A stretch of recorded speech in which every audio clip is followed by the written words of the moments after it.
Stephen A. Williams, president and founder of the creditrepairshop.com. And in today's video, we're going to talk about credit repair companies. Is it worth it? Someone asked me that question on my YouTube channel. They were like, Steve, just straight up tell me, is credit repair worth it?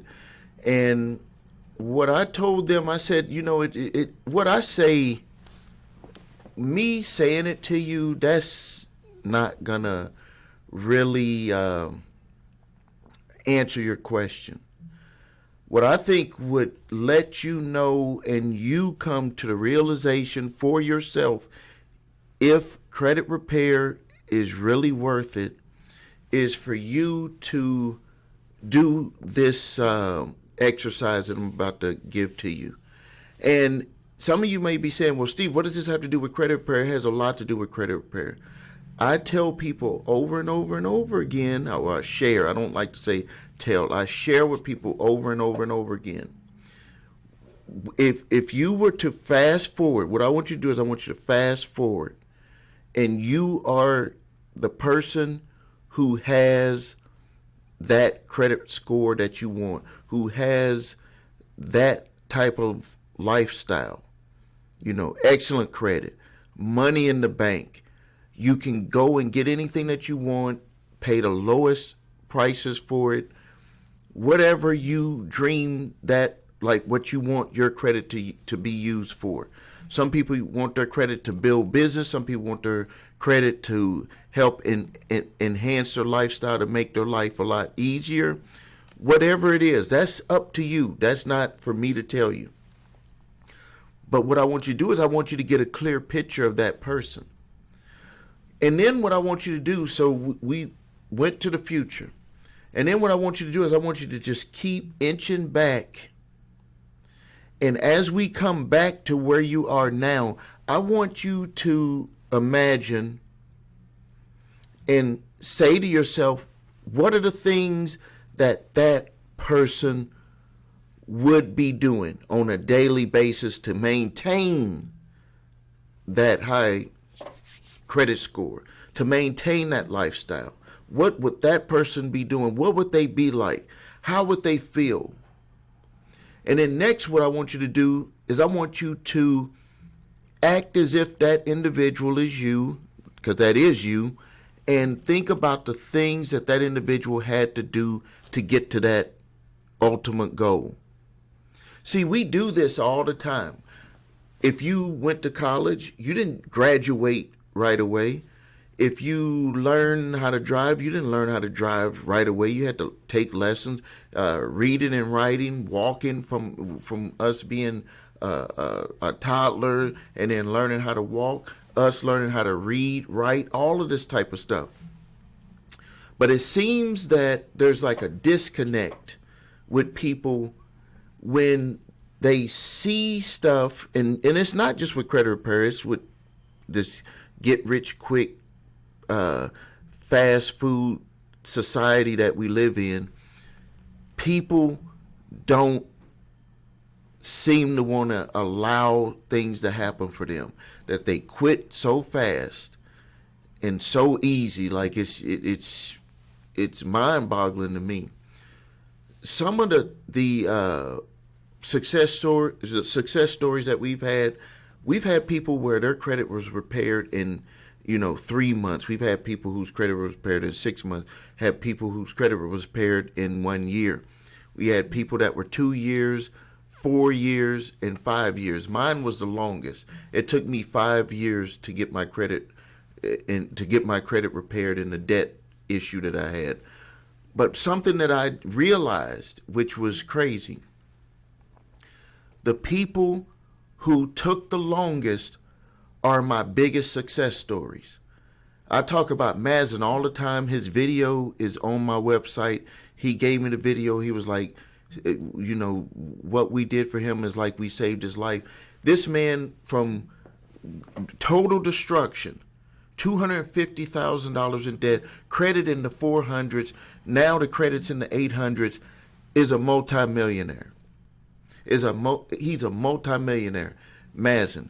I can think of Jay, came to me had a medical bill for $36,000. Credit was destroyed in the 400s. I'm not even going to say where he was sleeping. He was sleeping in his, well, I'll say it. He was sleeping in his office. Like it was like that. It wasn't very good. Started working on his credit, coached him on some things. Years later, after getting it taken care of, 17 tow trucks in the tow truck business, junk car buying business. Biggest month that he had in that business was $250,000 that he made. He showed me there was this big pile of catalytic converters, because when they buy the junk car, they get the converter, and he does it legally, not the illegal way. And but when we would talk, he was like, Steve, I couldn't get these trucks. I couldn't get any loans on any of this stuff to be able to build this business without having my credit repaired. Like he was like straight up telling me, and his took a long time. I remember, and he was frustrated. Another person come to mind, Marwan, who is my friend who passed away last month, came to me, had some serious issues with his credit, and we worked through those. Multiple restaurants. He would open up a restaurant, like create the whole idea, make a name for it, put it out there, and then get it running, get it profitable, and then sell it. I was like, what are you doing? You, instead of flipping houses, he was flipping restaurants that he would actually make. Some of them he would buy, some of them he would make. But the thing about it is that it was his credit. It was his credit that allowed him to be able to do that. Like some of the people, including myself, actually don't have to come out of pocket for anything. For me, because I remember when I was all up into the way that Dave Ramsey was telling people to do business, which I'm just telling you, Dave ain't doing it 100%. Well, I won't say that for sure, but let me tell you, if your credit is right and you have a business, you could get to the point to where you would never use any of your own money or the business's money, technically the business's money, because you would use money from your credit each month or each week, each month, however you put it together, depending on your business, and you would pay it back like the way that I do it. I pay it back every month, no interest or nothing, making money off of utilizing the credit that is extended to the business. Never would have been able to get to that position if my credit was bad. Would have never been able to do it. But that's the crazy thing, is that for some reason, the people who took the longest to get their credit repaired are my biggest success stories. And when I say the biggest success stories, they're the ones that utilize their credit to get to the next level, the next level. So if we go back to you becoming that person, like fast forwarding, you become that person who has that lifestyle. You become that person who is able to do whatever you need to do, want to do, and have, because your credit is not the thing that is holding you back. What are the things that that individual would have had to do to get to that point? And when did you decide that that enough was enough of living that way? Because all of those people that I described to you, including myself, came to a realization that enough was enough, and we did something about it. So I'm asking you, when is enough enough?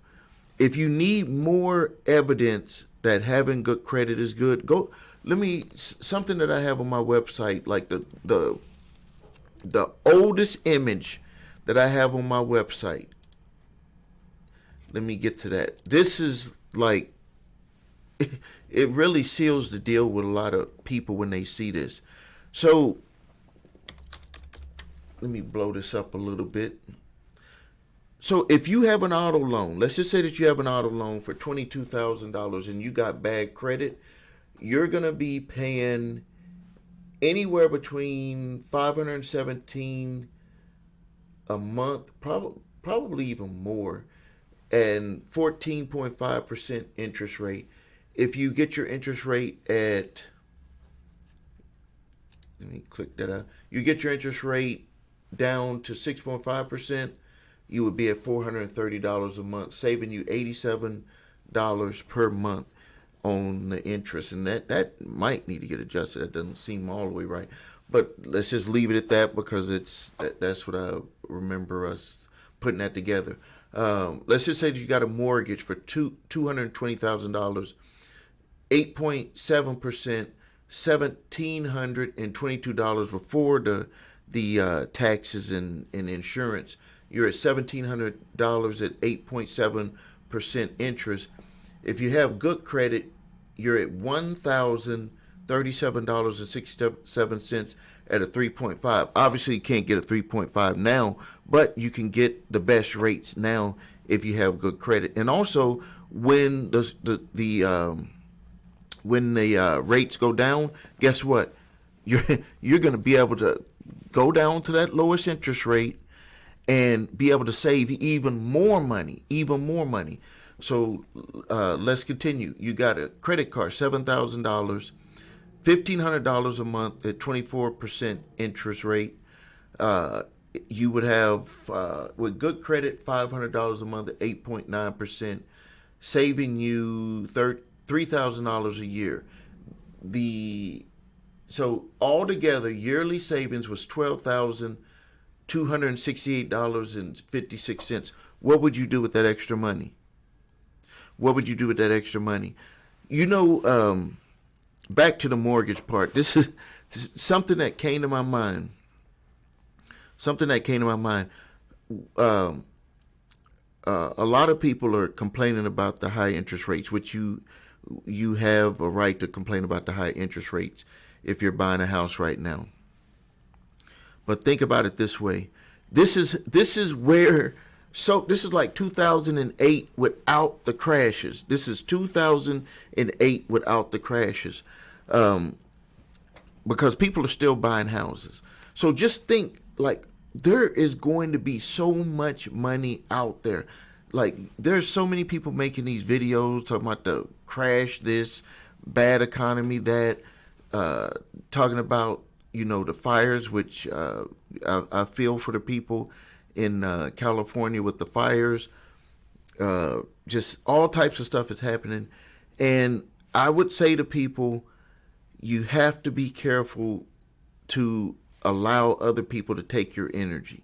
Not to say that we shouldn't care about stuff, but you got to be careful about letting people take your energy. One of the ways that people's energy got taken away was during the 2008 the housing crisis. So many people let their houses go. They just let their houses go. And I remember in my neighborhood, there were some people that, like, they were having problems staying in their house and, problems paying their payment. And I was like, you've been staying at your house for a year? And I guess they had got the hardship forbearance.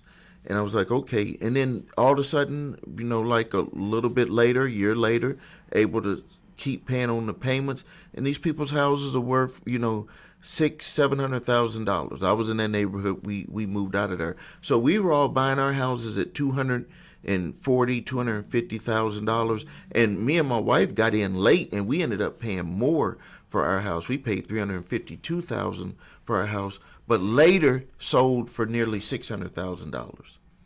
Later, during the housing crash. So this is what happened. We bought our house in 2004. Housing crash in 2008.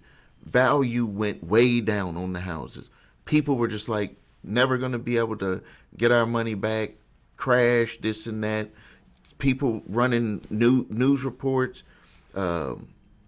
People telling people, leave your house, don't keep it. It's just a debt monster. I even remember on radio shows and different talk shows talking about just get out of your house, walk away. People were walking away, and then people are walking away, and you got people buying the houses. So right there, you already know that there's something that you don't know. And I always tell people, you fight to stay in your house, because it's not just about making the money on your house, even though you're almost guaranteed to make your money back on your house plus more. Is that it's about having something that you own, not having to worry about a landlord coming there telling you you can't do this, you can't paint a room a certain way, you can't put up a fence, whatever, all of that stuff. It's more than just, having a house. But people fell for that. And I see all of it like full circle right now. I see people making videos. It's not worth repairing their credit. I see people all excited over what happened in election and law, even though what happened in election and law had nothing really to do with the credit repair. It had to do, and you can read this for yourself, don't believe me, it has something to do with them having lead generation companies advertise that there was apartments for lease, and they would have them apply for those apartments, which were fictitious. They did not exist. And then they were using those leads to call people to sign them up for credit repair, and they knew that those people had bad credit. That's really what kicked off the whole lawsuit. And then there was some other stuff that they did wrong. But that's what kicked off the lawsuit, not their credit repair side. So now, what are you going to do? I ask you this question, what are you going to do?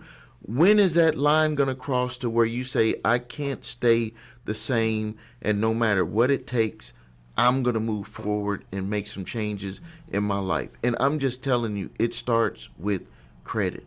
Like if you could just write on a sheet of paper all of the different things that you can and can't do simply because of your credit. And then all of the things all of the different types of loan opportunities that you would actually pay more simply because you have bad credit. Auto loan, car loan, credit cards, personal loans. Can't get a business loan, have problems getting certain jobs won't hire you.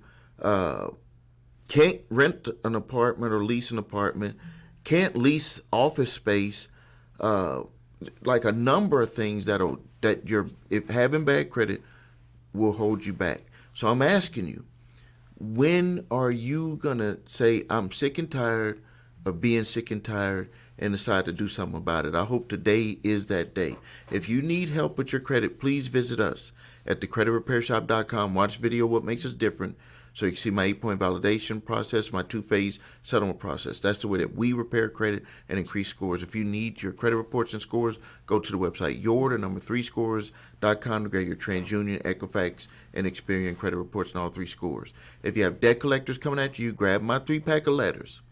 Statute of limitations letter, debt validation, and cease and desist collection activities letter. Use the one that's appropriate for your situation. And also, I got a special bonus for you for limited